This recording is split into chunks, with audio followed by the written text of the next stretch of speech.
Assalamualaikum warahmatullahi wabarakatuh. Kami dari kelompok 6 yang beranggotakan Mila Kirana Putri, Ajis Afrizal, dan Tiara Ajeng Setiawati selaku saya yang mempresentasikan kali ini akan menjelaskan beberapa bahasan mengenai pengertian first take dan verzet. Jadi yang pertama adalah pengertian first take. Putusan first take adalah putusan yang diambil dalam hal tergugat tidak pernah hadir dalam persidangan meskipun telah dipanggil secara resmi dan patut. Tidak terlepas kaitannya dengan fungsi beracara dan penjatuhan putusan atas perkara yang disengketakan yang memberi wewenang kepada hakim menjatuhkan putusan tanpa hadirnya tergugat. Dasar hukum lembaga first take adalah pasal 125 HIR atau 149 RPG yang menjelaskan ketentuan-ketentuan mengenai first take. Tujuan first take.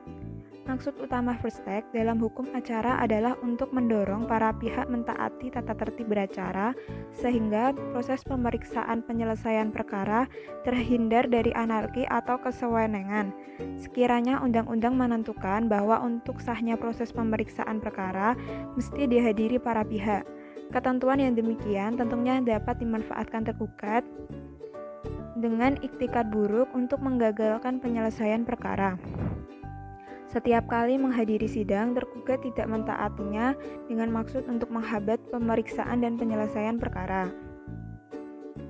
Syarat first take adalah yang pertama, tergugat telah dipanggil dengan sah dan patut, kedua, tidak hadir dalam alasan yang sah, dan ketiga adalah penggugat tidak mengajukan eksepsi. Lantas terjadilah putusan first take. Syarat yang pertama adalah penggugat telah dipanggil dengan sah dan patut. Yang melakukan pemanggilan jurusita, hal itu ditegaskan dalam pasal 338 J pasal 390 ayat HIR. Bentuknya dengan surat panggilan berdasarkan pasal 390 ayat 1. Cara pemanggilan yang sah yaitu digariskan pada pasal 390 ayat 1 dan 3 HIR atau pasal 6 ke 7 RF, yaitu jika tempat tinggal tergugat diketahui, disampaikan kepada yang bersangkutan sendiri atau in person atau keluarganya. Jika tempat tinggal tidak diketahui, jurusita menyampaikan panggilan kepada wali kota atau bupati atau kepala desa domisili tergugat. Apabila tergugat telah meninggal dunia, maka panggilan ditujukan kepada seluruh ahli waris. D. Jarak waktu pemanggilan dengan hari sidang dalam keadaan normal digantungkan pada faktor jarak tempat kediaman tergugat dengan gedung PN antara 8 sampai 20 hari, dalam keadaan mendesak adalah minimal 3 hari. Syarat kedua first take adalah tidak hadir dengan alasan yang sah. Contohnya, karena sakit yang dikuatkan keterangan dokter. Kedua, berada di luar kota atau luar negeri, didukung dengan surat keterangan dari pihak yang kompeten untuk itu. Yang ketiga adalah sedang melaksanakan tugas menjalankan perintah atasan yang tidak dapat ditinggalkan. Yang berhak dan berwenang menilai apakah alasan yang dikemukakan tergugat dapat diterima atau tidak adalah hakim. Penggugat boleh mengajukan pendapat bahwa alasan itu tidak sah secara objektif dan meminta kepada hakim untuk menerapkan acara first take. Syarat first take yang ketiga adalah tergugat tidak mengajukan eksepsi kompetensi. Eksepsi adalah istilah yang digunakan dalam proses hukum dan peradilan yang berarti penolakan atau keberatan yang disampaikan oleh seorang terdakwa, disertai dengan alasan-alasan bahwa dakwaan yang diberikan kepadanya dibuat dengan cara yang tidak benar dan tidak menyangkut hal tentang benar atau tidak benarnya sebuah tindak yang didakwakan. Eksepsi juga bisa diartikan sebuah tangkisan atau bantahan dan juga pembelaan yang diajukan tergugat terhadap materi gugatan penggugat.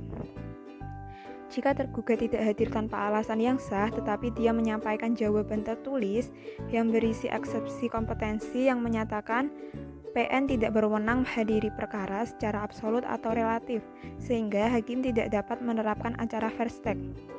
Proses pemeriksaan selanjutnya yang harus dilakukan hakim menurut pasal 125 ayat 2 HIR yaitu wajib lebih dahulu memutus eksepsi.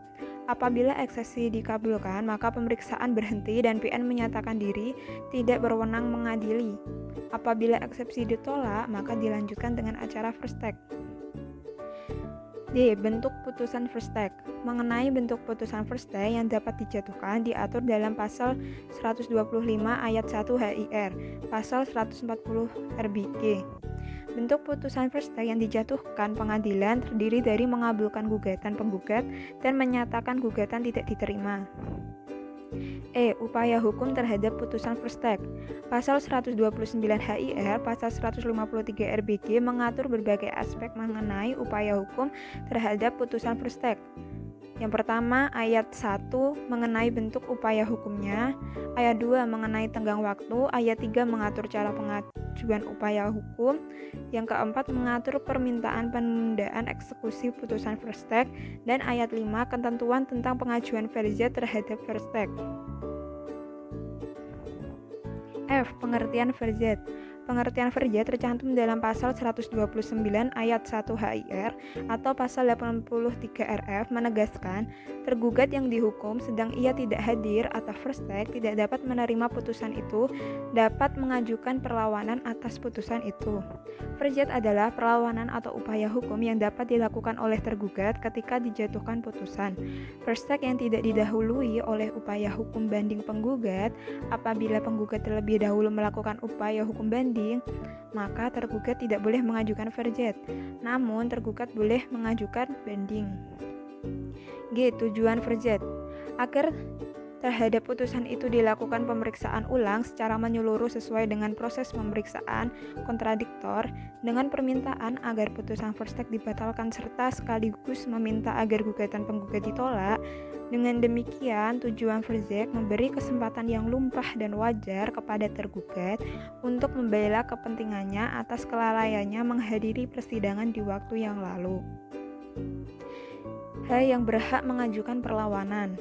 Menurut pasal 129 ayat 1 dan pasal 83 RF, yang berhak mengajukan perlawanan hanya terbatas pihak tergugat saja, sedang kepada penggugat tidak diberi hak mengajukan perlawanan. Perluasan atas hak yang dimiliki tergugat untuk mengajukan perlawanan meliputi A. Ahli warisnya apabila tergugat meninggal dunia, B. Dapat diajukan kuasa dari pihak tergugat berdasarkan surat kuasa khusus. I. Tenggang waktu yang mengajukan perlawanan. Tenggang waktu mengajukan verjat adalah 14 hari setelah putusan Versteeg dijatuhkan apabila pemberitahuan langsung interperson kepada tergugat. Jika tergugat tidak melaksanakan putusan, maka PA yang bersangkutan akan memanggil tergugat ke kantor pengadilan untuk mendapat teguran. Jika tergugat telah menerima teguran tersebut, maka tenggang waktu verjat adalah 8 hari setelah tergugat mendapat teguran. Apabila tergugat tidak hadir ke kantor pengadilan agama untuk mendapat teguran, maka Ketua Pengadilan Agama akan mengeluarkan surat perintah eksekusi. Dalam hal ini, tenggang waktu verjat adalah 8 hari setelah hari tanggal eksekusi. Verjat hanya dapat dilakukan sekali saja, yakni pada putusan Versteeg yang pertama. Terhadap putusan Versteeg yang kedua, setelah verjat tidak dapat dimintakan verjat lagi. Pengajuan banding oleh penggugat menggugurkan hak tergugat mengajukan perlawanan. Ketentuan ini diatur dalam pasal 8 UU nomor 20 tahun 1947. Dikatakan apabila penggugat mengajukan banding terhadap putusan Versteeg, tergugat tidak dapat mengajukan perlawanan terhadapnya di PN atau pengadilan tingkat pertama. Misalnya, dalam putusan Versteeg menolak dan menyatakan gugatan tidak dapat diterima. Secara rasio yang berkepentingan mengajukan upaya hukum adalah pihak penggugat karena putusan Versteeg yang dijatuhkan nyata-nyatanya merugikan dirinya, sedangkan pihak tergugat diuntungkan. C. Bentuk putusan verjat. Verjat tidak dapat diterima apabila tenggang waktu pengajuan telah dilampaui, sekaligus tertutup pada hak tergugat mengajukan banding dan kasasi. Putusan Versteeg memperoleh kekuatan hukum tetap.